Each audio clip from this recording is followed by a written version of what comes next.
Hello, আমি হলাম এই জঙ্গলের ভিতরে সবচেয়ে শক্তিশালী।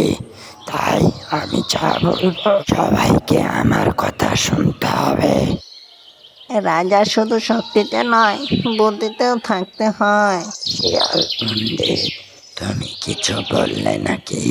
না না, আমি ছোট্ট প্রাণী হয়ে আর কি বলবো। বনের রাজাকে একটা উচিত শিক্ষা দিতে হবে, না হলে সবাই কষ্ট পাবে। আহা কি আনন্দ আকাশে বাতাসে। মহারাজ, শুনলাম জঙ্গলে নাকি আপনার চেয়ে বড় বাঘ এসেছে। কি বলিস? সে কোথায়? চল, নিয়ে চল আমাকে তার কাছে। আরে সত্যি তো আমার মতো বাঘ। আজকে তোর খবর আছে। আরে তুমি কেমন চালাকি করলে, আমাকে বোকা বানালে।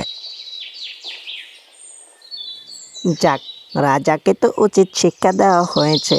রাজসভায় যাই, দেখি কি বলে। তুমি ঠিক বলেছ শিয়াল। আসলে শক্তি থাকলে শুধু হয় না, বুদ্ধিও থাকতে হয়। আমি আমার নিজের ভুল বুঝতে পেরেছি, আর অহংকার করব না। আর অহংকারের ফল কখনোই ভালো হয় না। বন্ধুরা, এর থেকে শিখতে পারলাম অহংকার পতনের মূল এবং শুধু শক্তি দিয়ে সব কাজ হয় না।